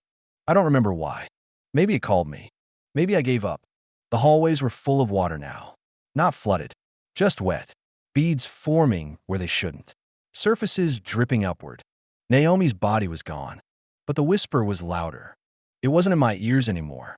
It was in my spine, like the memory of a scream buried in bone. I reached the comms room. Someone, or something, had left a message looping on every monitor. You are the deepest thought it has ever had. Then it blinked. The entire station blinked. Everything went dark. Not black. Unmade. I saw myself from the outside. Saw my skull. My blood as thin lines on a vast biological map. It was cataloging me. Not to eat. To become me. To wear me into the shallows. I woke up in the escape pod. Alarms flashing. No memory of launching. No memory of sealing the hatch. Just that whisper now behind me. Growing fainter. But never gone. I drifted for days. Or years. Until a ship picked me up. They said I'd been under for 91 days. OSP. 9 was abandoned. Record classified. Erased. Buried. But I still hear it. In water. In pipes. In my bones. Yesterday, I found salt water in my bathtub. This morning, I woke with wet handprints on my mirror. It's coming up. It wears the shape of silence. And it knows I'm still listening. The fire that ate time. The desert doesn't want you here. You can feel it before the heat hits. Somewhere around the last exit sign before the road disappears into sand and shimmer. The air presses on your chest like you're trespassing into a place not built for breath. Time slows out there. Days stretch. Thoughts evaporate. It's not just heat stroke. It's something deeper. Something older than the sand itself. That should have been my first warning. But when you're broke, blacklisted, and desperate, you don't question much. Especially not when someone offers 5 figures for a week of quiet inspection work. The job came through a site I'd never used before. No listing. No contact name. Just a message. Seeking one technician. Must have industrial clearance. No questions. No photographs. Come alone. It even listed coordinates instead of an address. And the job title? Temporal Containment Technician, Site Del 2F. I thought it was a joke. Some LARP thing or an art project. I drove out anyway. Turned out it wasn't a joke. And it wasn't a containment site. It was a power plant. One that had been running nonstop for 62 years. With no fuel, no staff, and no exit logs. The facility was buried under the desert, hidden beneath a rusted communications tower, surrounded by a perimeter of dead cameras. No fence, no signage, just a single door in the sand, half swallowed by time. Inside, stairs, downward, always down. The deeper I went, the colder it got, like time forgot to bring heat with it. Eventually, the walls stopped being concrete and became steel. Burnt steel, like they'd been melted and frozen at the same time. The lights flickered in a slow, steady rhythm, pulse beats instead of electricity. Then I reached the checkpoint. There was no guard, just a mirror, and a piece of paper taped to the wall beside it.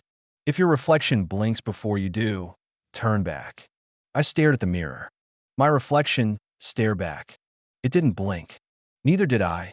I passed.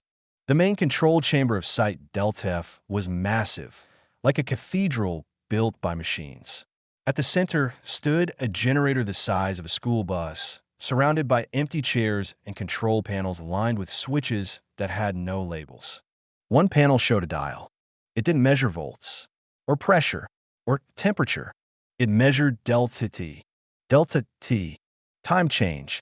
Right now, the needle rested at -00:00:09. -9 seconds. I thought it was broken, until I saw the clock beside it. It wasn't moving backward. It was looping, repeating the same 9 seconds over and over. The air shimmered in the chamber. Hazy, like heat waves, but the temp was barely 60 degrees. I took one step forward, and the world twitched. Just a little, like the film reel skipped a frame. That was my first hour at the fire. I hadn't even found the core yet. I didn't know what I was standing on. Didn't know what it was doing to me. The second hour didn't feel like an hour. It felt like a loop. I walked the perimeter of the core chamber, checking gauges, tracing wires, mapping the layout. But every time I thought I completed the circuit, made it back to where I started, I found something off. A clipboard with notes I hadn't seen before. My own handwriting. An energy bar wrapper on the floor. The same kind I always bought. Crumpled the same way I always crumpled it. A boot print. My size. pointing in the opposite direction. At first, I assumed I'd double back. Got turned around. Then I checked my watch. It was melting, not in a dramatic dolly way. Just wrong. The second hand jittered, clicking between numbers that didn't exist. When I tried to take a picture of it, the screen froze on my phone. Not the camera. The whole thing. Locked at 12:09 p.m. It stayed that way for the next 6 hours. At one point, I reached a hallway that wasn't there before.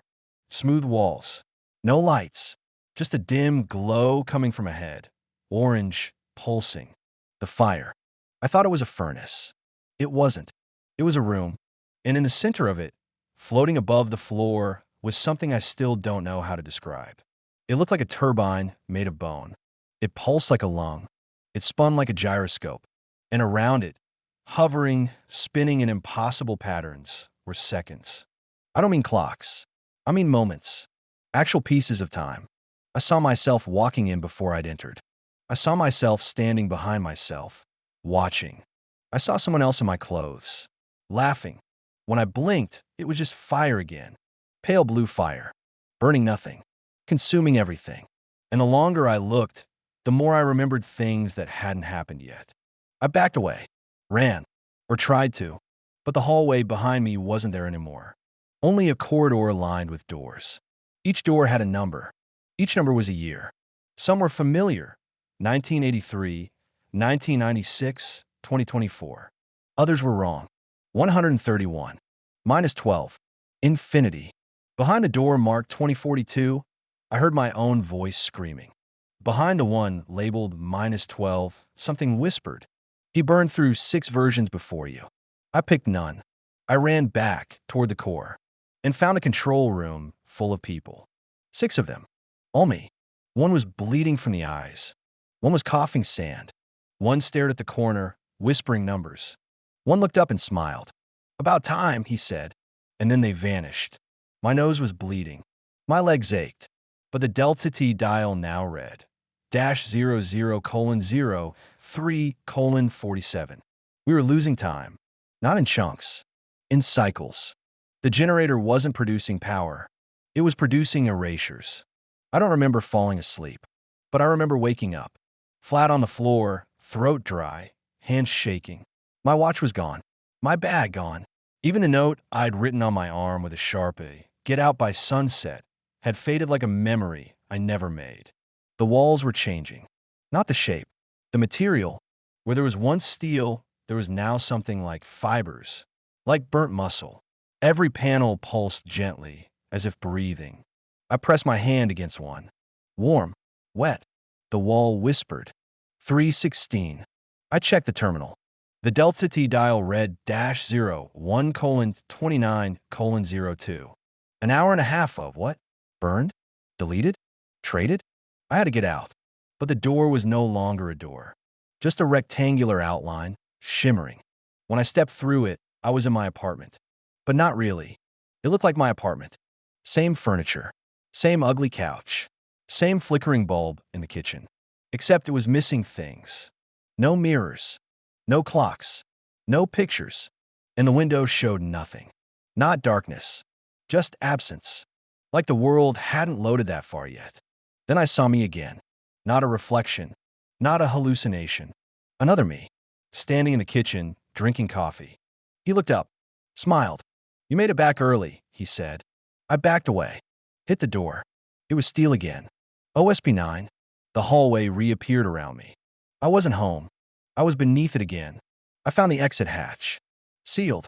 Rust around the edges, like it hadn't been opened in decades. The panel beside it was flashing red. One word. Taxed. I tried to override it. Password didn't work. Neither did mine. Because I'd been replaced. Or duplicated. Or postponed. Somewhere in the walls, I heard the fire crackling. But it wasn't heat. It was time. Seconds burning. Futures unraveling. And I realized this wasn't a generator. It was a furnace. And someone had fed it us. I made it back to the core chamber. Or a version of it. It had expanded. No ceiling. No floor. Just space. And the fire in the center. A column of pale blue flames. Within it shapes. People. Moments. Memories of things that hadn't happened yet. I saw myself as a child, standing by my mother's hospital bed. I saw myself in a suit, standing over a grave. I saw myself burning. Quietly, slowly, like a log that never finishes smoking. And behind it all, a mouth. Not literal, just the idea of a mouth. Smiling, whispering, "You're warm enough now." I stumbled back from the core. My legs didn't respond properly anymore. Every movement felt like I was dragging a second version of myself behind me, some half-loaded echo, barely tethered to reality. The hallway twisted again. Gravity didn't flip. Time did. Each step forward felt like rewinding a tape. I saw my hand unreach for a wall. My breath sucked back into my lungs. My blood flowed in reverse for 3 full heartbeats. Then all snapped forward like a slingshot. I hit the floor. Blinked. I was at the entrance. The hatch was open. Light spilled through. Sunlight. Real, golden, blinding sunlight. I ran. Didn't question. Didn't turn back. Didn't breathe. Just ran. When I reached the surface, I collapsed into the sand. I cried. The sun felt wrong on my skin. Too warm. Too real. Then I looked up. The comms tower was gone. No structure. No door. Just dunes. And heat. And quiet. For the first time in days, or years, or centuries, I heard birds. Distant, but real. My car was still parked on the ridge. Covered in dust, but untouched. Inside, my phone was dead. But when I plugged it into the charger, it powered on. Date, July 3rd, 2032. The last time I checked, it was February. They say no one remembers Site Delta F. The government denies it. The agency I worked for no longer exists. My employee ID barcode is registered as unassigned. When I called the emergency contact number, my voice answered and said, "He already left," then hung up. I sleep with the lights on now. I haven't aged in 6 months. I've tried to leave the state 4 times. Every time, the sun rises in the same place. At the same angle. I started measuring. At 3:33 p.m. every day, my shadow disappears for exactly 9 seconds. Just like the first loop I saw on the Delta T dial. I think the fire is still burning. I think it got stuck to me. Time's ember buried in my blood. I don't know how long I've really been back. But lately, things glitch. Mirrors freeze. People I remember meeting have never seen me. My hands move before I tell them to. And the other day, I found an energy bar wrapper in my trash. Crushed the exact way I always do it. I haven't eaten one since the site. So if you're reading this, and someone offers you 5 figures to spend a week in the desert, say no, because the fire doesn't care who you are. It only wants your hours, your moments, your days. And if it likes your flavor, it'll burn you over and over and over. They left something in the sky. The first thing we noticed was the silence. Not the peaceful kind. Not the snow absorbs all sound kind. This was wrong. Too still. Too intentional. Like something was muting the world 1 inch at a time. We were supposed to be the last crew. The dismantle and forget team. 6 guys, 1 assignment. Take apart weather station Echo 7. Log anything still transmitting, scrap what we could, then bury the rest under 50 years of snow and call it closure. That's what they said. Simple job. Just a shutdown. In and out. No locals. No wildlife. No history. They didn't tell us it had never stopped broadcasting. Not once. Not in 48 years. Not even when the rest of the relay network fell silent in the 90s. They didn't tell us Echo 7 wasn't listed on any active NOAA registry. That it hadn't sent a weather report in decades. And they sure as hell didn't tell us about the signal. But I'm getting ahead of myself. We landed on a Tuesday. Gray sky. Wind sharp as razors. The kind of cold that gets into your bones and whispers, "You shouldn't be here." Our team was mostly ex-military and civilian contractors. Everyone had done at least one ghost job, cleanup gigs no one wanted to talk about. Desert silos, decommissioned radar arrays, dead AI bunkers in Utah. I'd seen weird, but this wasn't weird. It was wrong. The station was buried halfway under snow, but still standing. Steel bones, satellite dishes frozen mid-rotation, windows like blank eyes. Inside, it smelled like nothing. Not dust, Not mold, just absence. There was no mold, no rust, no signs of water damage, rodents, or rot. Like it hadn't aged, like it had never been touched by time. Hendricks was the first one to find the receiver room. Still powered, he called out. That's impossible, right? The main console was lit. One green light blinking steadily. Receiving. The screen showed no data, just a single line of code. Underscore. At first, we thought it was just a loop. Some automated heartbeat. Old software pretending to matter. Until Romero, our comms specialist, plugged into the old line and paled like a ghost. It's not broadcasting weather, he said. What is it then? He held out his headphones. I listened, and I heard it. Not static, not a signal. A voice. Distant. Too far away to understand. But speaking. Soft. Wet. Inhuman. And it was saying the same phrase. Over and over. Are you still watching the sky? I took the headphones off and tossed them to the table. My fingers were trembling. Not from a cold. It wasn't the voice that shook me. It was the way it felt familiar. Like something I'd heard once, long ago, when I was falling asleep as a kid, half dreaming, half aware. Like something that had never quite left. Romero looked at me. You heard it too. I nodded. He whispered, it's not looping. What? The voice. I ran it through the analyzer. It's modulating. It's changing. It's responding. To what? He turned to look at the dish tower outside the window. To us. Day 2. The team started hearing things. Tap, tap, tap against the windows. Footsteps on the roof, even though the snow was 6 feet deep. Graham claimed he saw something move past the antenna tower during his smoke break. Tall, he said. Thin. Too thin. Shoulders too wide. No one else saw it. But the next morning, the prints were there. Not boot prints. Not animal. Just impressions. Long depressions in the snow. Like something heavy and vertical had slid by. And the voice? Louder now. Still distant, like across 1,000 kilometers of static. But saying something different. You were told not to look. I started having dreams. In every one, I was standing in a black field under a black sky, stars rearranging themselves above me like blinking eyes. The wind hummed with frequencies I couldn't parse. The moon, if it was the moon, looked like it was breathing. When I woke, my ears rang with coordinates. Actual numbers. I wrote them down. Romero ran them through the mapping software. They pointed to the auroral sounding zone, a defunct atmospheric research grid retired in 1981. Supposedly, the station had once bounced ultra-low frequency signals off the ionosphere to measure wave behavior.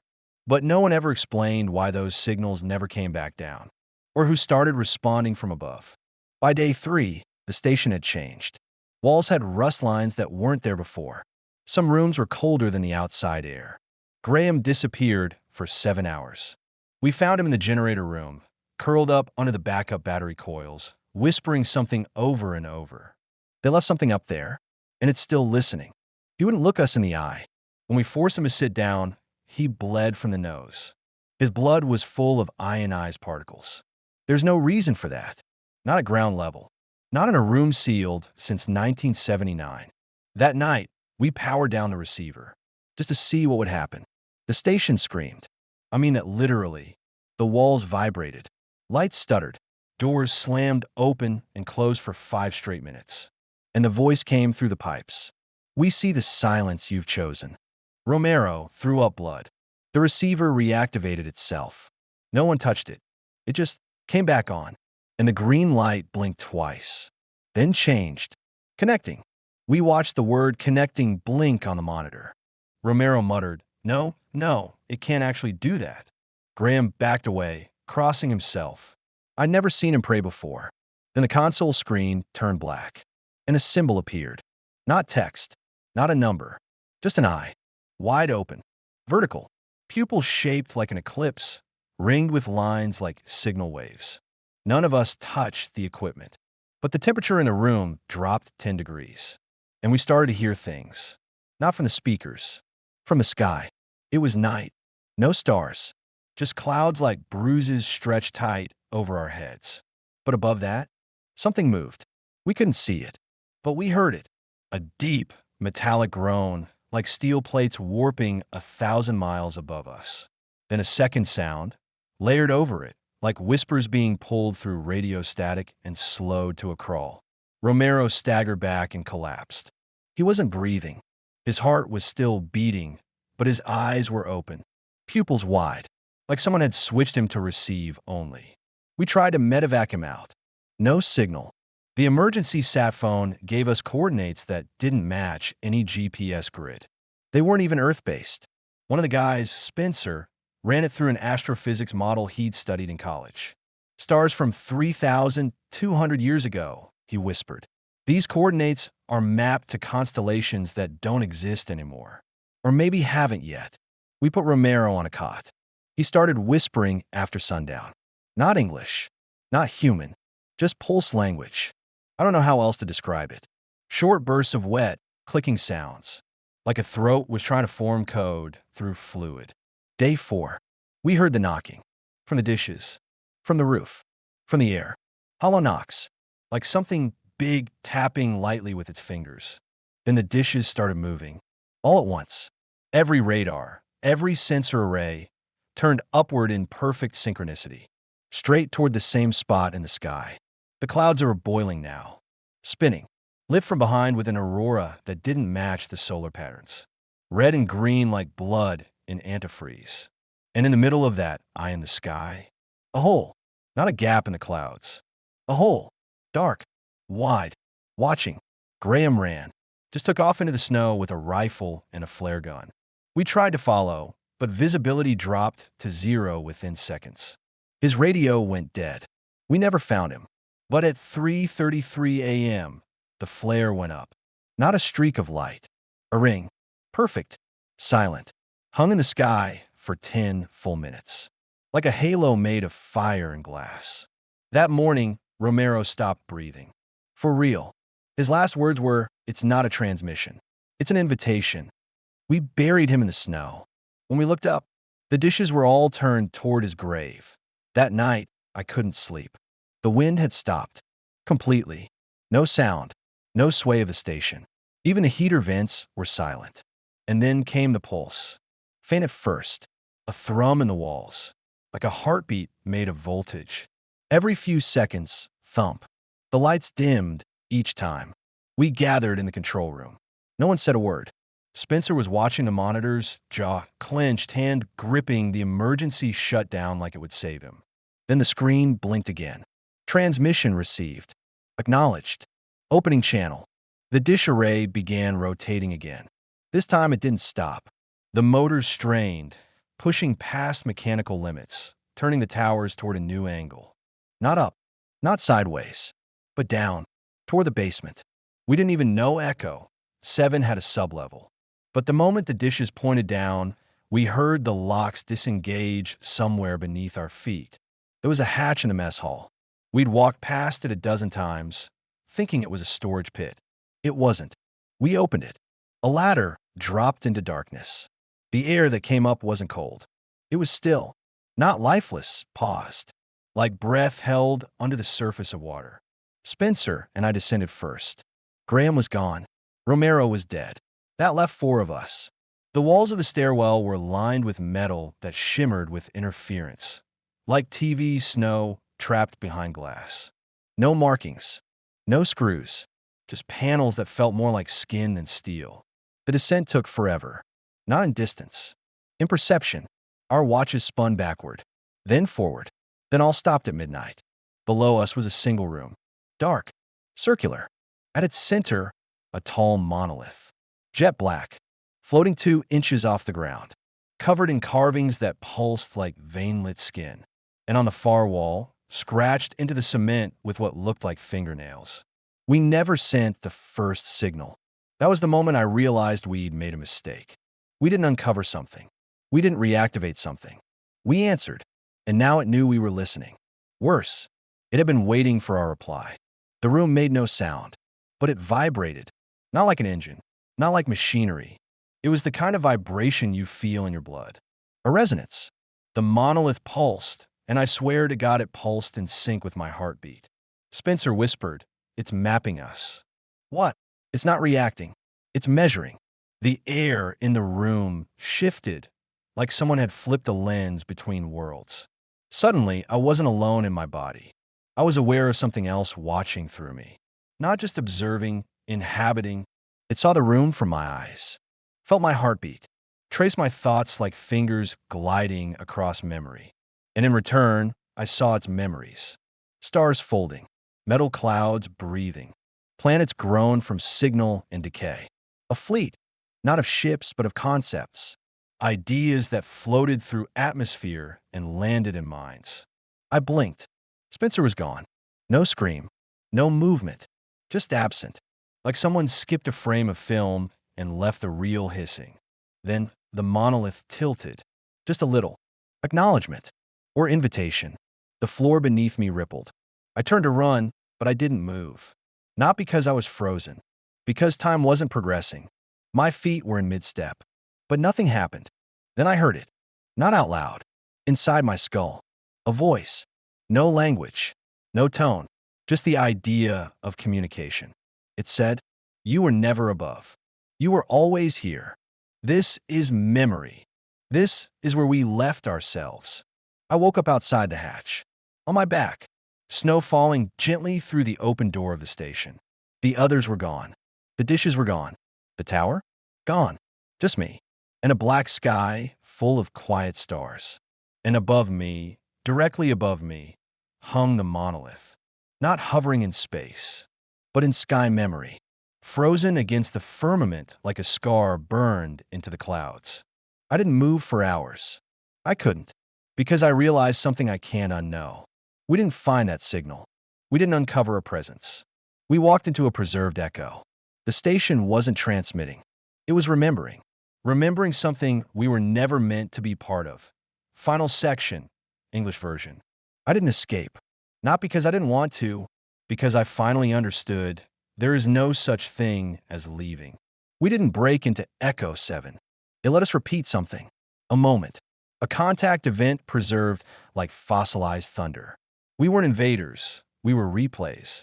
Echoes that aligned with the residue of something long ago, long above. We didn't receive a signal. We became part of it. That night, I didn't sleep. I sat on the ruins of the dish mount, staring up at that scar in the sky. The hole that wasn't quite a hole, the shape that didn't belong to clouds or stars. It wasn't leaving. It wasn't approaching. It was simply waiting. Waiting for us to remember how to listen again. And me? I could feel it, riding me back into the sky. They found me 6 days later, 80 kilometers from the site. No frostbite. No dehydration. Fully clothed. Breathing. But my teeth had all fallen out. My fingerprints were gone. And embedded deep in my ear canal were tiny quartz-like crystals, arranged in a pattern identical to a satellite failure code caused by polar auroras. I had no memory. Or rather, I remembered things that weren't mine. Vessels burning in the storms of gas giants. Coarse thoughts shared between hive intelligences. A hand reaching through dying stars to touch another still-forming world. They brought me home, but I'm not sure what part of me came back. I don't think they can see me the way I really am anymore. Sometimes my shadow moves a second before I do. Sometimes I hear my own voice at night before I speak. And every time I close my eyes, I still hear it. Are you still watching the sky? So if you ever hear a signal on your shortwave that doesn't belong, if your radar pings a satellite that isn't there, if you look up and realize the stars are blinking in code, remember this. That's not a message. It's not a warning. It's not an invitation. It's a replay, a recording of something older than memory, left to echo through the quiet dark until someone forgets not to answer. They didn't leave. They just left something in the sky.